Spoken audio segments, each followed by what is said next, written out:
Hello, എന്തൊക്കെയുണ്ട് വിശേഷം? എല്ലാവരും സുഖമായിരിക്കുന്നു എന്ന് വിചാരിക്കുന്നു. ഇത് നമ്മുടെ 51ാമത്തെ പാർട്ടാണ്. നമുക്ക് സ്റ്റോറിയിലേക്ക് പോയാലോ? കമൻ്റ് ഇടാൻ മറക്കരുത് കേട്ടോ. ദത്തൻ അവളെ എടുത്തുയർത്തി തൻ്റെ മടിയിലേക്ക് ഇരുത്തി. അവളുടെ ഇടുപ്പിൽ അവൻ ഇരു കൈകളും ചേർത്തു. എന്താ ദത്തൻ നീ ചെയ്യുന്നേ? ഒന്നും ചെയ്തില്ലല്ലോ, ചെയ്യാൻ പോകുന്നല്ലേ ഉള്ളൂ. അത് പറഞ്ഞ ദത്തൻ അവളുടെ ടീഷർട്ടിൽ പിടുത്തമിട്ടു. ദത്ത, എന്താടാ എന്താ ചെയ്യുന്ന നീ? ദത്തൻ അവളുടെ ടീഷർട്ടിൽ പിടിച്ചുയർത്തി ഷർട്ട് അഴിച്ചെടുത്തവൻ പറഞ്ഞു ഞെട്ടി. ദത്തൻ്റെ ഭാഗത്ത് നിന്ന് അവൻ ഒരിക്കലും അങ്ങനെ ഒരു നീക്കം പ്രതീക്ഷിച്ചില്ല. പറഞ്ഞ ഇരു കണ്ണുകൾ ഇറുക്കി അടച്ചു. ദേവുട്ടിയെ കണ്ണു തുറക്ക്, ദത്തൻ അവളുടെ കാതിൽ പതിയെ പറഞ്ഞു. അവളില്ല എന്ന രീതിയിൽ തലയാട്ടി. കണ്ണു തുറക്കടാ പറഞ്ഞ പതിയെ കണ്ണു തുറന്നവൻ ദത്തൻ അവളുടെ കണ്ണിലേക്ക് തന്നെ നോക്കിയിരിക്കുകയായിരുന്നു. ദത്തൻ അവൻ്റെ പതിവ് കള്ളച്ചിരിയോടെ തൻ്റെ ടീഷർട്ട് ഒന്ന് ഉയർത്തി അഴിച്ചെടുത്തു. അത് വർണ്ണയ്ക്ക് ഇട്ടുകൊടുത്തു. ശേഷം അതിനുള്ളിലേക്ക് ദത്തൻ കയറി. ദത്തൻ്റെ നെഞ്ചിലെ ചൂട് തൻ്റെ മേൽ തട്ടിയതും വർണ്ണ ഒന്ന് പൊള്ളിപ്പിടഞ്ഞു. ദത്തൻ അവളെ ഇടുപ്പിലൂടെ കൈ ചേർത്ത് തൻ്റെ മേലേക്ക് അടുപ്പിച്ചതും വർണ്ണ ഇരു കണ്ണുകൾ ഇറുക്കി അടച്ചു. അവളെ വിറയ്ക്കുന്ന ചുണ്ടും വിറയ്ക്കുന്ന ശരീരം കണ്ട് ദത്തൻ പൊട്ടിച്ചിരിക്കാൻ തുടങ്ങി. അത് കേട്ട് വർണ്ണ പതിയെ കണ്ണു തുറന്ന് അവനെ അന്തം വിട്ട് നോക്കി. നീ എന്തിനെങ്ങനെ ബ്ലേഷ് അടിക്കണേ? ഞാനൊന്നും എനിക്ക് അവളാകെ പതറി. ദത്തനൊന്ന് അമർത്തി മൂളിക്കൊണ്ട് അവളുടെ നെഞ്ചിലേക്ക് ചേർന്ന് അവൻ ബെഡിലേക്ക് കിടന്നു. വേണ്ട ദത്ത. എന്തു വേണ്ടെന്ന് അവൻ അവളുടെ കാതിൽ പതിയെ ചോദിച്ചു. വെറുതെ കളിയാക്കണ്ടാട്ടാ, എണീറ്റ് മാറി നീങ്ങി കിടന്നേ. ഞാനെങ്ങോട്ട് നീങ്ങി മാറാനാ? നീയല്ല എൻ്റെ മേല് കിടക്കണേ, അപ്പം നീ മാറിക്കോ. അത് ശരിയാവില്ല, നീ മാറി ദത്ത. ഈ ടീഷർട്ട് എൻ്റെയാ, അപ്പം നീ വേണമെങ്കിൽ എണീറ്റ് പോ. അത് നീയല്ല എൻ്റെ ഡ്രസ്സ്, അവൾ പറയാൻ വന്നത് നിർത്തി. ശരി, ഞാൻ മാറാം, പക്ഷെ ഞാൻ ഇറങ്ങി ചെന്ന് താഴെ കിടക്കണ എൻ്റെ ടീഷർട്ട് എടുക്കുന്നവരെ നീ കണ്ണ് തുറക്കരുത്. അതെവിടുത്തെ നിയമ? എൻ്റെ കണ്ണ് ഞാൻ ഇഷ്ടമുള്ളപ്പോൾ തുറക്കും, ഇഷ്ടമുള്ളപ്പോൾ അടയ്ക്കും.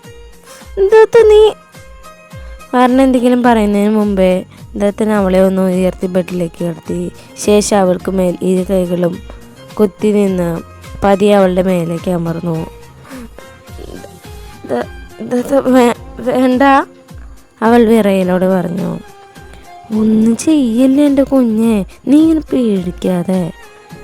ദത്തൻ അവളുടെ കഴുത്തിലേക്ക് തൻ്റെ മുഖം ചേർത്തു. വർണ്ണയുടെ ഉയർന്ന ശ്വാസമെടുപ്പ് അവന് മനസ്സിലാവുന്നുണ്ടായിരുന്നു. നീ എന്തിനങ്ങനെ പേടിക്കണ എൻ്റെ ദേവുട്ടിയെ? ഞാൻ പറഞ്ഞില്ലേ ഒന്നും ചെയ്യില്ല എന്ന്. നിൻ്റെ നെഞ്ചിൽ തല വെച്ച് കിടക്കാനൊരാഗ്രഹം, അതുകൊണ്ട്. അത് പറഞ്ഞ് ദത്തൻ അവളുടെ നഗ്നമായ മാറിലേക്ക് മുഖം ചേർത്ത് കിടന്നു. വർണ്ണ അവനെ തന്നിലേക്ക് ചേർത്ത് പിടിച്ച് അവൻ്റെ നെറുകിയിൽ തല കൊടുക്കൊണ്ടിരുന്നു. ദേവു. കുറച്ച് നേരത്തിന് ശേഷം ദത്തൻ ഗൗരവത്തിൽ വിളിച്ച് വർണ്ണ ഞെട്ടി. എന്താ ദത്ത? നിനക്കിപ്പോഴും നീ ഒരു അനാഥയാണ്, ആരും ഇല്ലാത്തവരാണെന്നും തോന്നൽ മനസ്സിലുണ്ടല്ലേ? ദത്തൻ അല്പം തല ഉയർത്തി അവളെ നോക്കി ചോദിച്ചു. വർണ്ണ ഒന്നും മിണ്ടാതെ ഇരിക്കുന്നതുകൊണ്ട് ദത്തന് ദേഷ്യം വന്നിരുന്നു. ഞാൻ ചോദിച്ചതിന് ഉത്തരം താ വർണ്ണ. ചിലപ്പോഴൊക്കെ തോന്നാറുണ്ട്. വർണ്ണ അത് പറഞ്ഞു. ദത്തൻ അവളുടെ മേലെ നിന്ന് എണീറ്റു. പോവല്ലേ ദത്ത, പ്ലീസ്.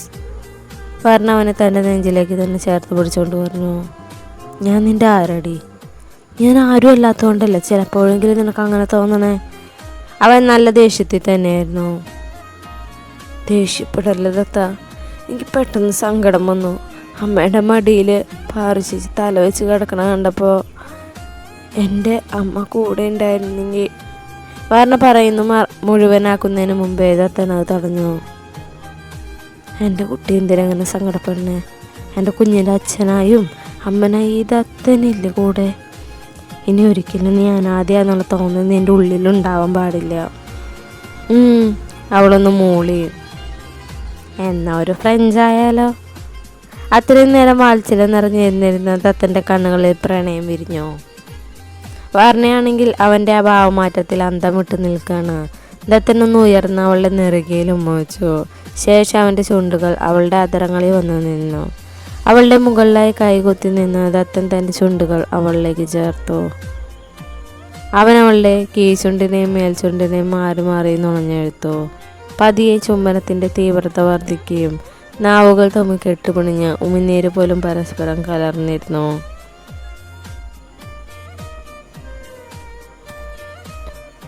കുറച്ചു കഴിഞ്ഞ് ദത്തൻ അവളിൽ നിന്ന് എണീറ്റ് മാറാൻ നിന്നതും വർണ്ണ അതിന് സമ്മതിക്കാതെ അവനെ നെഞ്ചോട് അടക്കി പിടിച്ചു. വേണ്ട കുഞ്ഞെ, ഇനിയും ഞാനിങ്ങനെ കിടന്ന് എൻ്റെ കുട്ടിക്ക് എൻ്റെ വെയിറ്റ് താങ്ങാൻ കഴിയില്ല. മാത്രമല്ല എൻ്റെ ഫ്യൂച്ചർ പ്ലാനിങ് മൊത്തം പൊളിയാനും സാധ്യതയില്ലാതില്ല. പണ്ടത്തെ പോലെ കൺട്രോളിൽ നിൽപ്പില്ല നീ.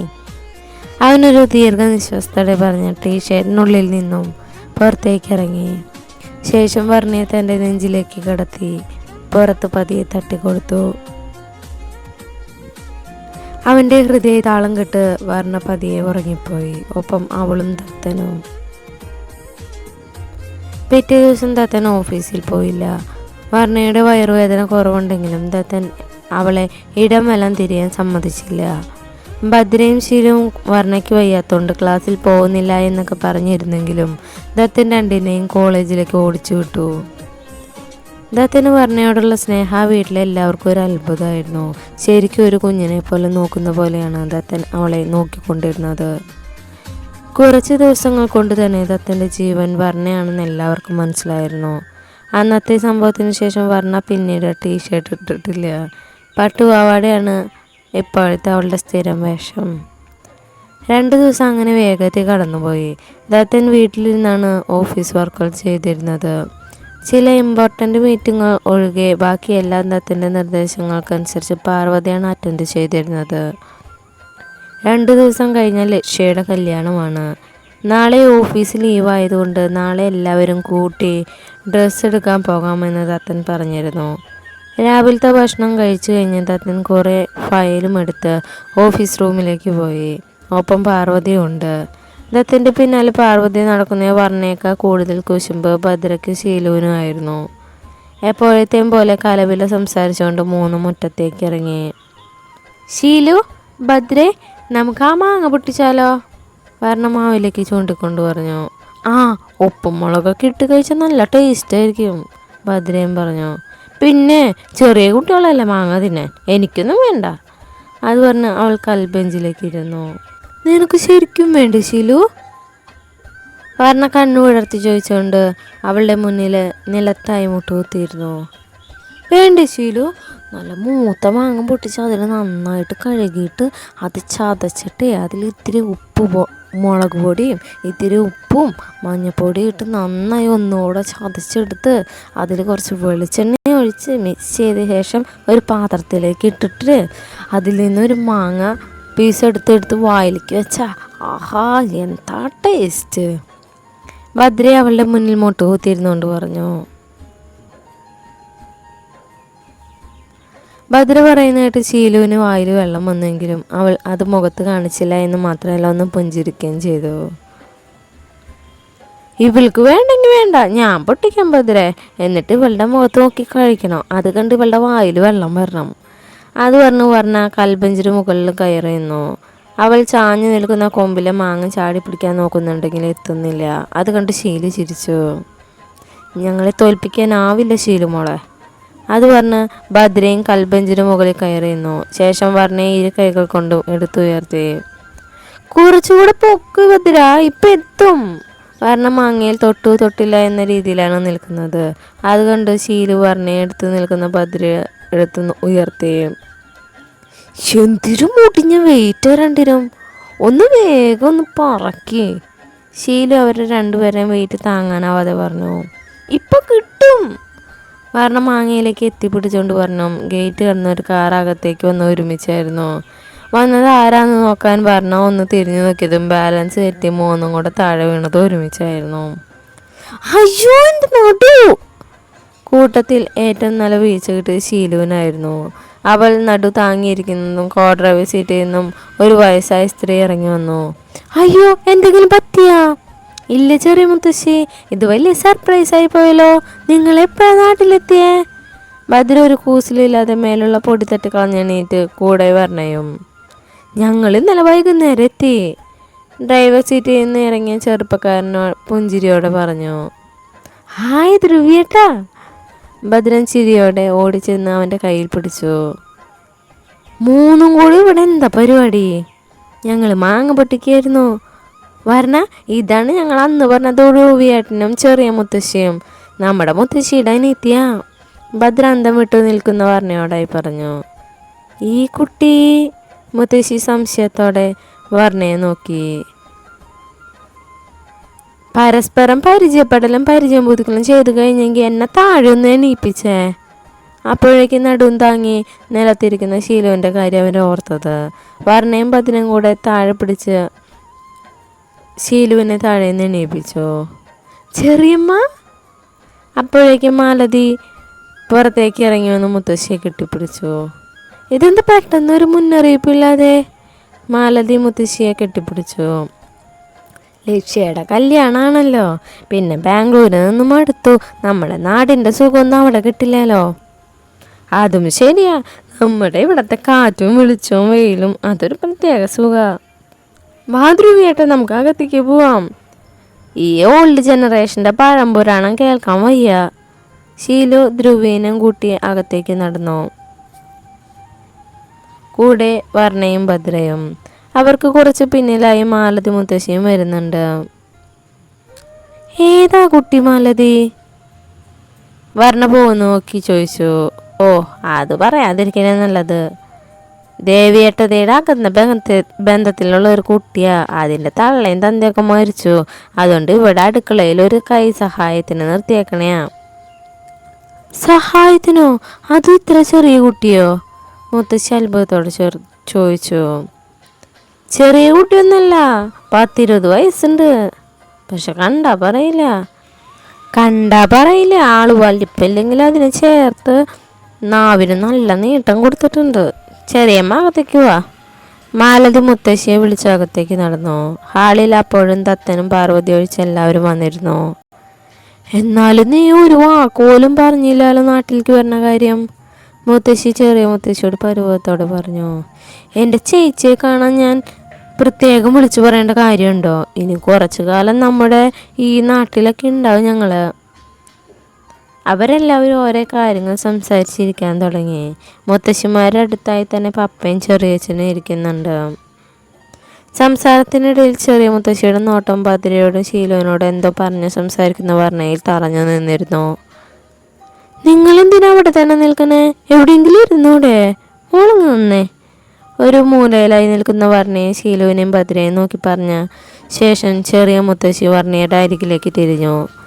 വർണ്ണ ചെറിയൊരു പരിഭ്രമത്തോടെ മുത്തശ്ശിയുടെ അരികിലേക്ക് വന്നിരുന്നു.